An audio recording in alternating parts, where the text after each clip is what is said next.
In this video, I'm going to show you how you can upgrade your Dell XPS 15.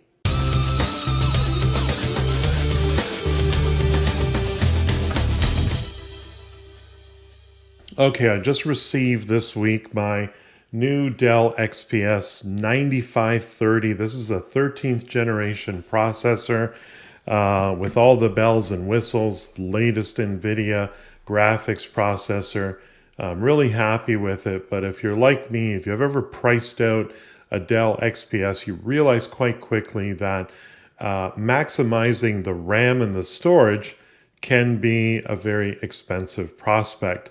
In my case, it was about $1,000 more to get the size storage that I wanted, and of course the amount of RAM that I wanted as well. I realized quickly that I could purchase the RAM for a few $100s instead of spending that $1,000 and I already had an SSD that I planned to use anyway. There's actually a spot for a second SSD that I'm going to take advantage of.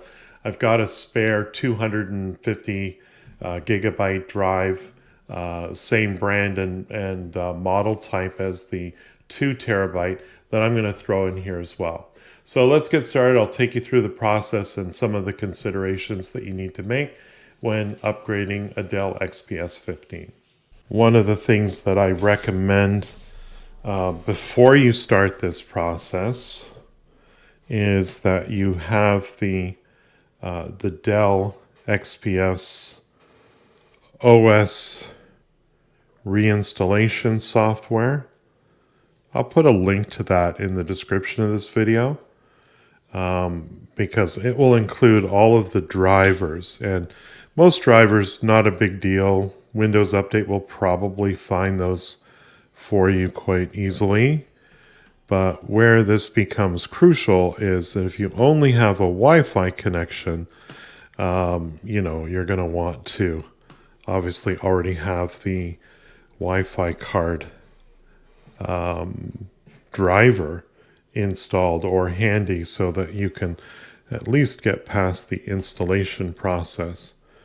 But the OS recovery software is quite useful, especially if you don't want to mess around too much with drivers. So this is a brand new laptop. I don't want to scuff it up or scratch it up. So I like to take a towel, clean towel, just place it down below. And that way, if I'm flipping it over and, unscrewing things, I'm not going to scratch up the surface of this laptop. First things first, I'm going to take my little kit here and we'll just use my little tiny T5 Torx screwdriver to remove all 1, 2, 3, 4, 5, 6, 7, 8 screws.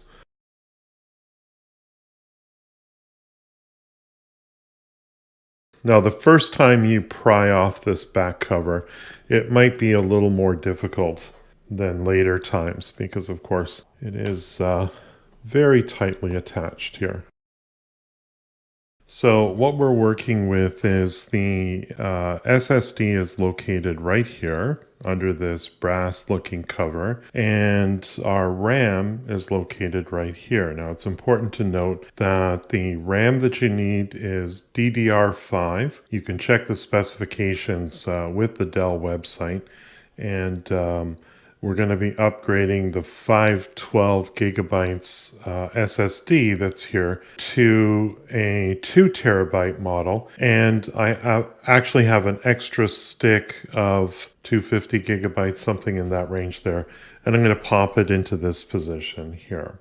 So first thing you want to do is make sure that your battery is disconnected here. So we'll just pop this out. That's just an extra precaution in addition to turning it off here. It's just a little ribbon cable here that you can see there. Now I've disconnected that.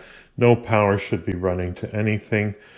There is like a retaining clip for the SSD, the brass or metal cover, and there's a thermal pad underneath this that just helps to offer overheating protection. And there's one single small screw right there, and that's going to just come off, and you'll see that once that's removed, I'm just going to put that aside in a safe spot. You can just pry this up quite easily and just slide this off of that post that's there, and that's going to remove the heat sink, if you will. Again, you can see here that there's a little bit of a thermal pad underneath here. I suppose you could probably order a replacement or an additional version of this to go in the second position, but I just have some individual thermal pads here that I'm going to use on the second drive there. So I'm going to remove the stock SSD from here, place that aside. You can use it in something else. Just remember that if you've got personal data on that, you're going to want to back it up before you start any of this process. And, make sure that if you are going to be using that SSD somewhere else, that you're going to want to format it before you do so. So I've got 2 sticks of Samsung SSDs here. Let's see, let's bring this a little closer here so we can see that. There's my 2 terabyte one. So I'm going to place that again just in the little socket here until it clicks in. And then we're going to place our thermal cover on the post here.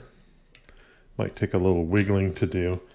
And once, if you've positioned it correctly, the thread, the screw hole for that should line up for that. So we'll just pop that on and thread that back on place here. Sorry for the shadows. It doesn't have to be super tight, just tight enough to hold the SSD in place. So as I indicated, I have a second stick here, and let's see, that's 250 gigabyte. I like the Samsung SSDs. They're faster than usually what comes stock in laptops. Now, the screw for this is actually located on the inside here. There's one over here, of course, and then there's the one I've already removed here. And it's just on the back cover of the laptop. So I've already removed it, and I can just put that on my magnetic screwdriver here, and we'll thread that into place there. And my intention for this second drive here is to just store all my installation software. So if I ever have to format the main drive here, I'll have all my Adobe and TechSmith software that I use ready to go there. Second thing we're going to do is we're going to update the RAM. There's 2 memory modules. I purchased this laptop with 16 gigabytes of RAM, DDR5, and I'm going to upgrade it to 64. So there's these almost paper-like covers over top of the RAM, but you'll see the retaining clips, and you just push them out, and that should release the RAM from the clip there. You can remove these. I'm not entirely sure why these are needed, but I think I'll put them back in place just in case they provide a function. So I'm just going to remove these old RAM chips, put those aside, and I picked up, like I said, I went with Crucial here, so I'll just show you those. Let's flip them around. So I've got 2 sticks of 32 gigabytes each, and those will go here, and we can just place this little sleeve over top of it again, and just press that down. It should clip into place here. Same thing for the other one. We'll put that sleeve back on. Again, I'm not sure what purpose they serve. My last Dell XPS did not have these. but those are now in place there. I guess it offers a little bit of protection from shorting out. And of course, I mentioned that I did have some thermal pads, and I'm just going to place these over top of the second drive.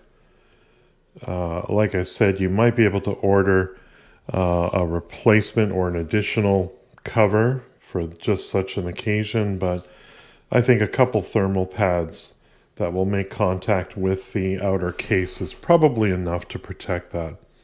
And that's it. It's not a complicated task. Don't forget to reconnect your battery, which is what I'm doing right now. And then we can make sure that's nice and snug. Everything is pushed down appropriately. And we'll take our back cover again, place it on, and just kind of press firmly in all the corners to make sure you're clicked into place before you start putting those screws back in.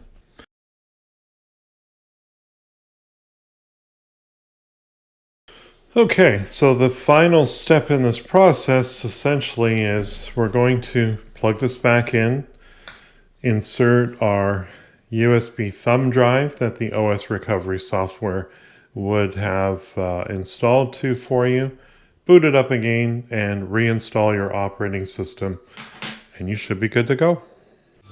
If you thought this video was helpful, please like and share it with your colleagues. If you need help with Adobe Captivate, hire Paul for one-on-one instruction. Paul's goal is to focus on lessons based on your specific needs. Visit his website at captivateteacher.com. And don't forget to subscribe to his YouTube channel.